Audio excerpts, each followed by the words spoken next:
Stephen A. Smith. What this guy won't say. This week he said, and this is not the first time he has said it, that he wishes every black person in America would vote Republican for one election.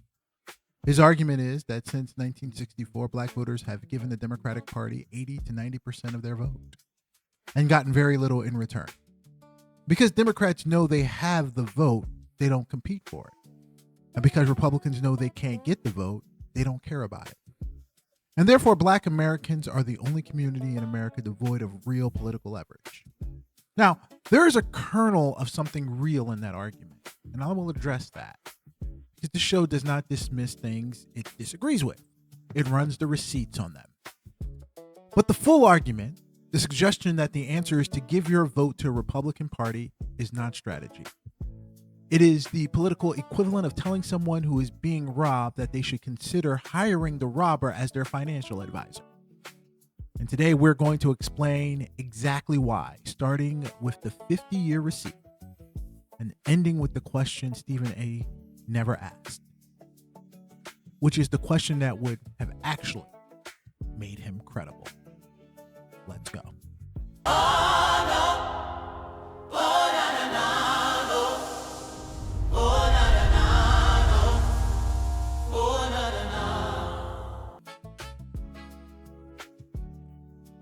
Let me give Stephen A. his due, because I think he deserves an honest engagement rather than a dismissal like I've seen many others do.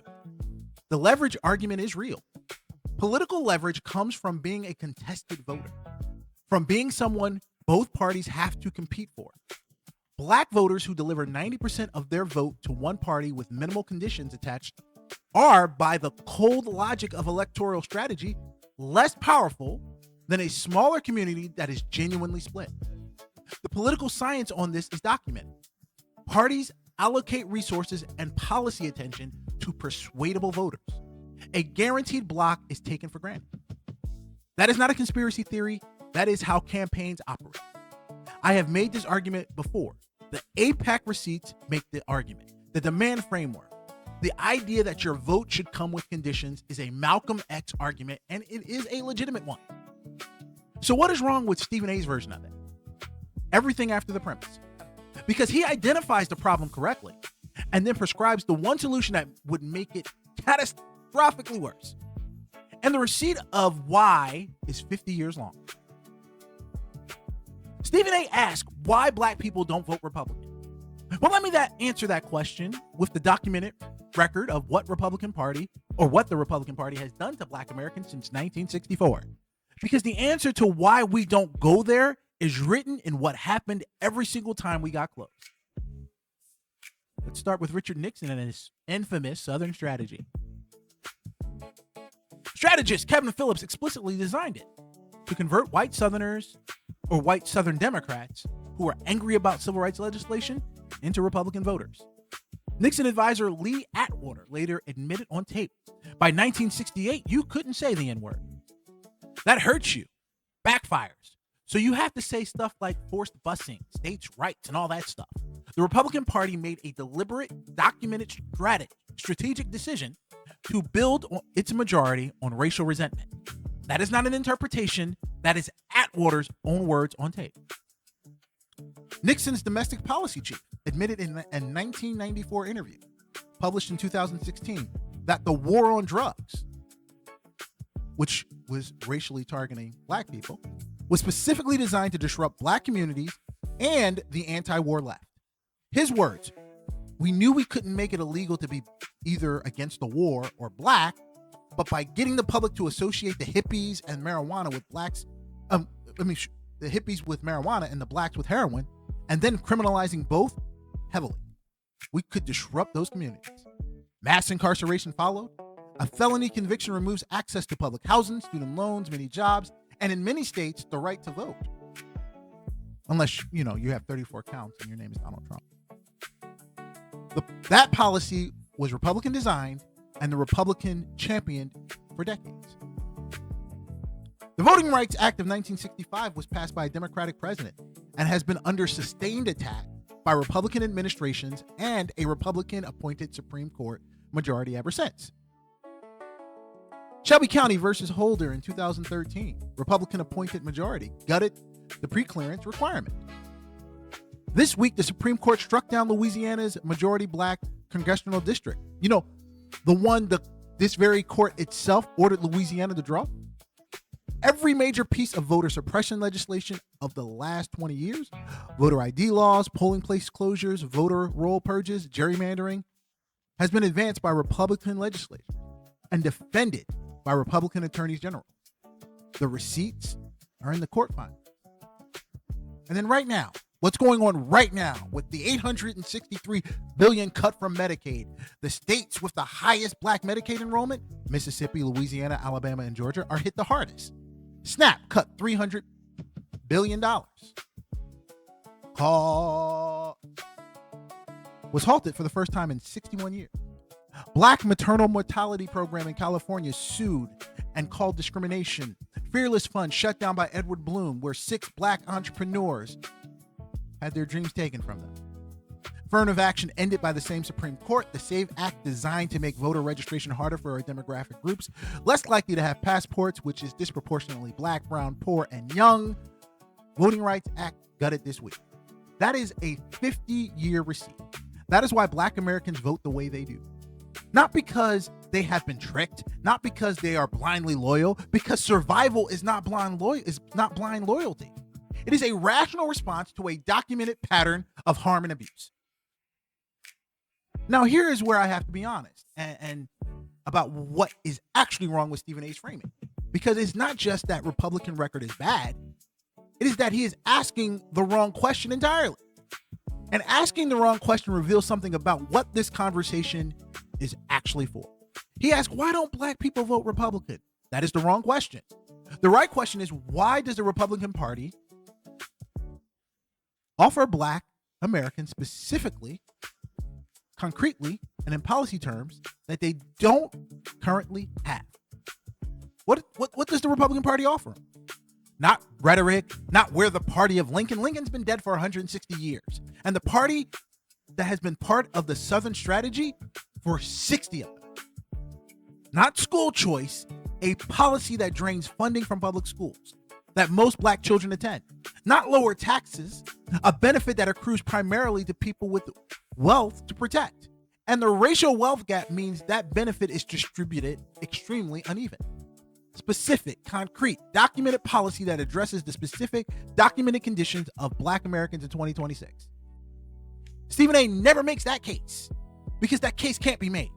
There is no Republican policy proposal currently on the table that specifically addresses the racial wealth gap, the black maternal mortality crisis, the black home ownership gap, the school to prison pipeline, or the documented voter suppression targeting black communities. There is nothing. The argument is vote for us so Democrats get scared. Not vote for us because here's what we will do for you. The question he could have asked and didn't was, why don't black people build a third party movement or primary every jellyfish Democrat who takes their vote for granted, or organize around specific policy demands and withhold endorsements from any candidate who doesn't meet them? I would give him full credit if he mentioned that, because that is the Malcolm X argument. That is the demand framework. That is leverage with a direction. He did not say that. He said, go to the people who designed your oppression and see if they treat you better. That is not the same argument. And the difference between those two arguments is the difference between strategy and surrender. And then there's the context nobody is saying loudly enough. Stephen A. Smith has been publicly floating a potential 2028 presidential candidacy. He's appeared on Hannity numerous times. He told Fox News in February 2025 that the Democrats suck right now. He told Hannity in March 2026 that he doesn't think he's running, a statement that is not a denial. He signed a 5-year, $100 million ESPN deal in 2025. He's one of the most prominent black media voices in America. God help us. When a man who was positioning himself as a moderate, cross the aisle, both sides, figure out, starts publicly telling black voters to try Republican Party, it is worth asking, who does that argument serve? Does it serve the black voters? No. Or does it serve the personal brand of a man building a national political platform that requires him to be seen as not beholden to Democrats? Now, I'm not saying that is his sole motivation. I'm saying the receipts raise the question. And on this show, the receipts get to ask questions. So what is the actual answer? Because this show doesn't just run receipts on what is wrong. It tries to point toward what works. Leverage doesn't come from giving your vote to the party that designed your oppression and hoping they are grateful. Leverage comes from organizing the vote with conditions attached. Here's what that looks like in practice. Primary, the Democrats. The jellyfish, as I call them. Every AIPAC-funded Democrat who takes the black vote for granted while cutting the deal that harm black communities.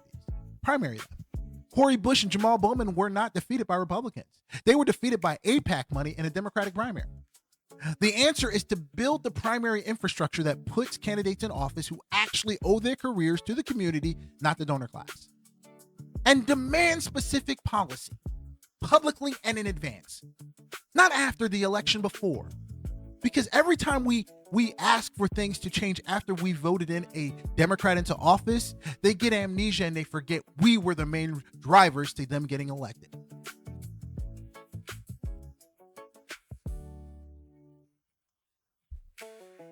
The demand framework means, here's what we need. Here is our vote. And you do not get one without committing to the other. Not a promise, a commitment. On the record, traceable, and you'll be primaried if you break it. Build third-party infrastructure at the local level, not a presidential third party. That is where third parties go to die. School boards, city council, state legislatures, the race where $50,000 can win an election and where the policy that actually affects daily life gets made. Build the bench, build the alternative, make the threat credible. None of that requires voting Republican. All of it requires the same thing the Republican Party has never offered and the Democratic establishment has always feared: an organized, demand-driven, conditionally loyal black political movement that cannot be taken for granted because it has somewhere else to go. Not to the GOP, but to the primary challenger who will actually do the work. Black Americans vote Democratic at 80 to 90% because the alternative has spent 60 years making it clear what it thinks of us. Not in speeches, in policy, in the Southern strategy, in the war on drugs, in the gutting of the Voting Rights Act, in the Medicaid cuts, in the SAVE Act, in the gerrymandering, in the AIPAC money that silenced the people who spoke up. The receipts are not ambiguous. That is not blind loyalty. That is survival. And survival is not a character flaw. It is the rational response to a documented pattern. You not walk towards the people with receipts. We just ran because someone on ESPN tells you it would be strategically interesting. Stephen A. Smith is a smart man, or at least he pretends to be. He is asking a real question about political leverage. The answer to that question is not the Republican Party. The answer is organized, conditional, demand-driven political power that makes both parties compete for our vote. That requires work, infrastructure, and the willingness to primary the people who take you for granted. It does not require you handing your vote to the architects of the conditions you are trying to escape. The question was never, why don't black people vote Republican? The question was always and only, what are you offering and who does it serve? Run those receipts, then decide. Because the smoke doesn't rise to be seen. It rises because there's a fire underneath it. Think for yourself. And you can quote me on that.